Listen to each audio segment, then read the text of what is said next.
Welcome to Pick Up and Deliver, the podcast where I pick up my audio recorder when I drop my kid off at school and deliver an episode to you while I walk home. I'm Brendan Riley.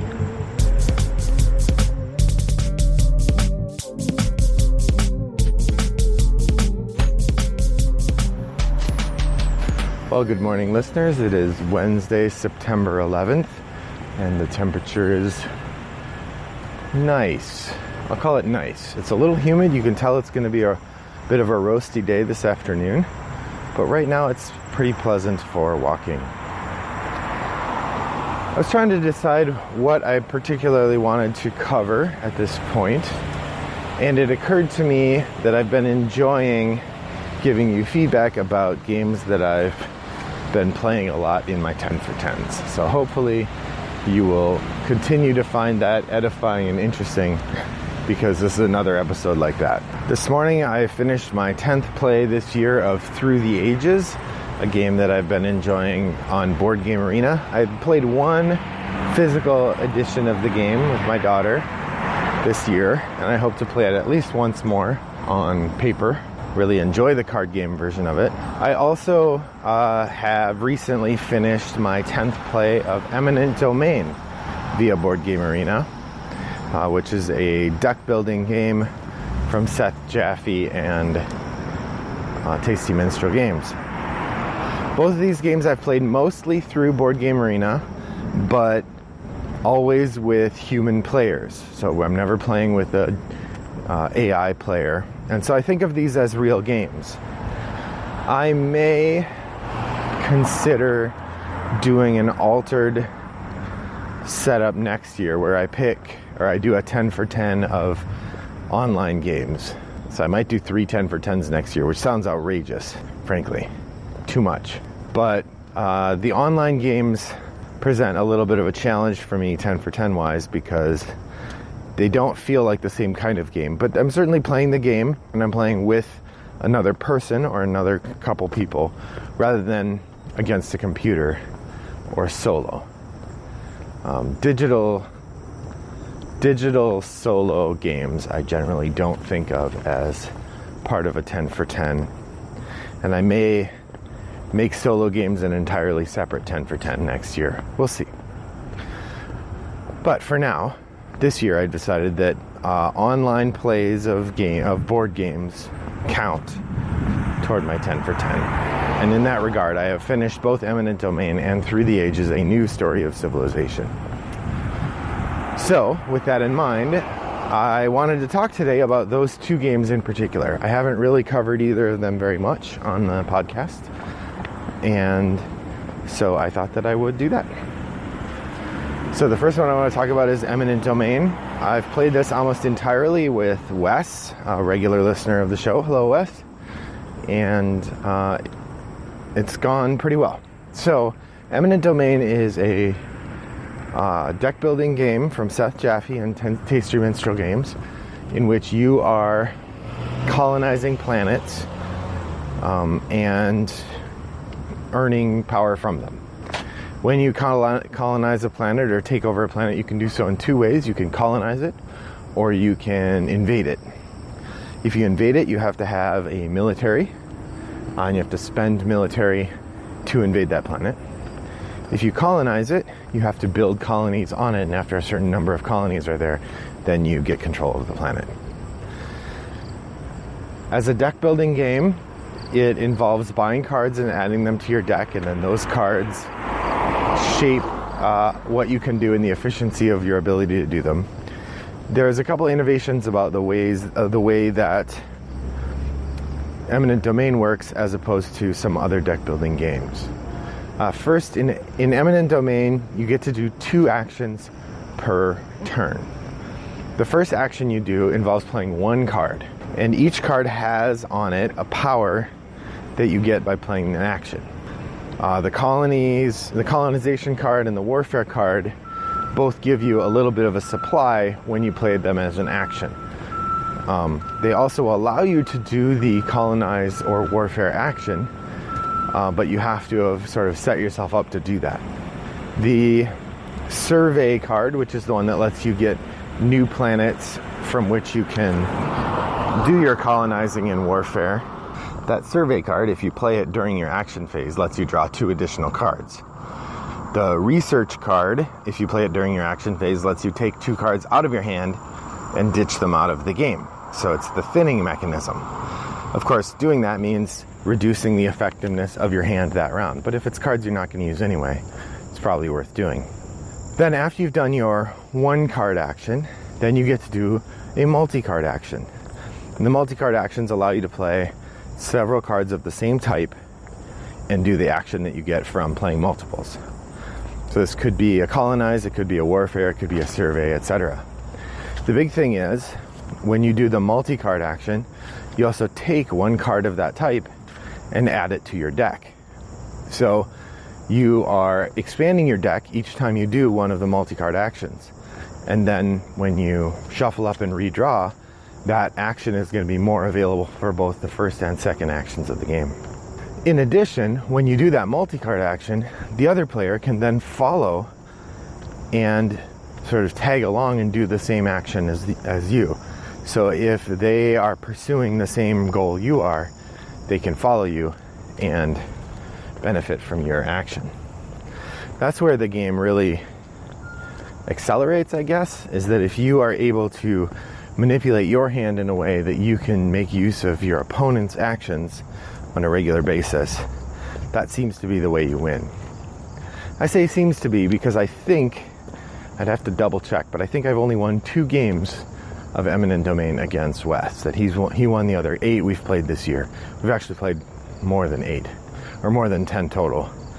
And I lose most of the time.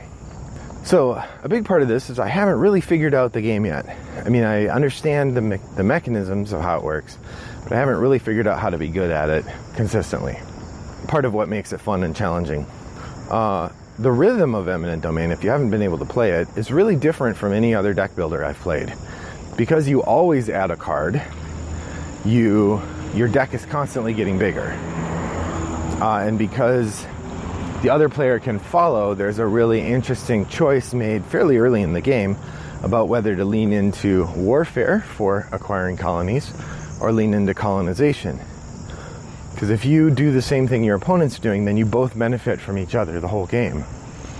If you do the opposite, then you're constantly not doing what the other person's doing, and when you decide not to follow, then you get a card or 2 cards to your hand. So you're giving them more draw when they don't follow. Again, this leads to interesting choices most of the time. In the more advanced modes, you start with special bonus cards that push you toward one strategy or another, and I've enjoyed that because it gives you a little bit of extra stuff to work for. But ultimately, I'm not real great at this game, but I sure enjoy it. So that's Eminent Domain from Seth Jaffe at Tasty Minstrel Games. The other game that I have played 10 times now on Board Game Arena is Through the Ages. This is a much longer game. It usually takes us several days to a week or more to get through a game. Sometimes, actually often more than that, a couple weeks, making 1 or 2 moves a day. The game has a lot of phases. I'm not going to try to explain it right now. It's a civ building game without a map. So it's all done via this big river of cards, and you use your actions to buy cards, which then feed into your engine, which let you accumulate science, culture, and points. The science lets you get new technologies, which is a key part of the game. The culture is the points at the end of the game. And then you also accumulate resources, which are used to build buildings, which get you more resources and more science and more culture. And you have workers who then become those buildings, which then get you the science and culture and resources and food. The game has a laddering effect in which you are consistently increasing your capabilities all across the board. And it certainly has an inertia. So, I mean, if you start the game, if you get to the halfway point and you're significantly behind, I guess it's possible to catch up, but I don't really know that it's very likely, especially against an experienced player, which almost every game I've played online of Through the Ages, I'm playing with Ray Greenlee, a regular listener to the Forgot My Dice podcast. And I apologize, Ray, I don't know if you're a listener to pick up and deliver? I don't think so.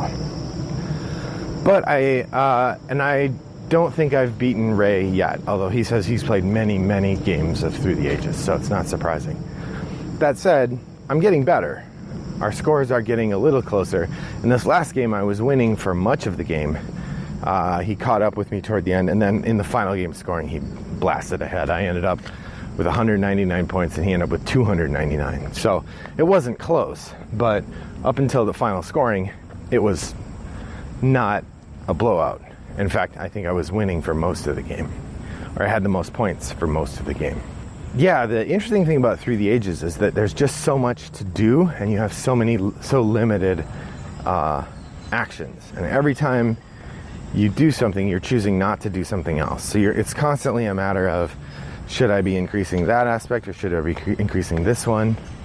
The game has these leaders that are an essential part of the gameplay. Like, you get these leaders, and there's 3 ages of the game plus the antiquity, which is before the first age. And in each age, you need a new leader, and the leader you get for that age really focuses your strategy. And so the times I've done better are the times where I kind of am able to lean into a strategy and then get another leader who fits that strategy, who keeps it paying off. So, if I can get somebody who benefits me for theaters, and then I can get another person who benefits me for theaters, getting a couple in a row that both pay off for the same kind of advancement really helps out in terms of the points. The game really rewards careful increase of your output, both your food and your resources, that if you aren't doing a good job managing those, it's really hard to stay caught up in the later game.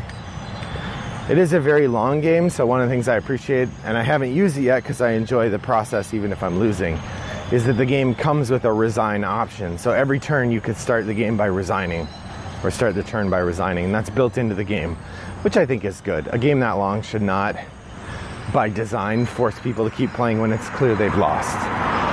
That said, I don't think it's ever fun to have someone resign on you, because it's fun to win. It's not fun to win by attrition. But so Through the Ages is definitely a compelling and interesting civilization game, and one I look forward to continuing to play on cards occasionally, but on the Board Game Arena often. If you're interested in joining me on Board Game Arena, my username there is Wombat929. If you're interested in commenting on this episode, if you could hear this last part, holy cow, the construction equipment, drop over to Board Game Geek Guild 3269 and let me know what you think. Otherwise, I will say thank you for joining me on my walk, and I hope that your next walk is as pleasant as mine was. Bye-bye.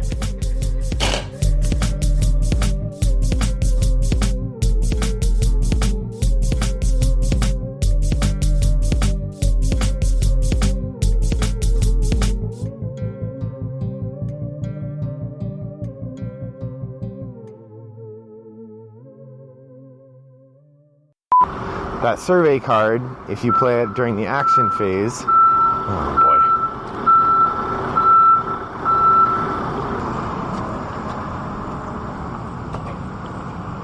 That survey, seriously?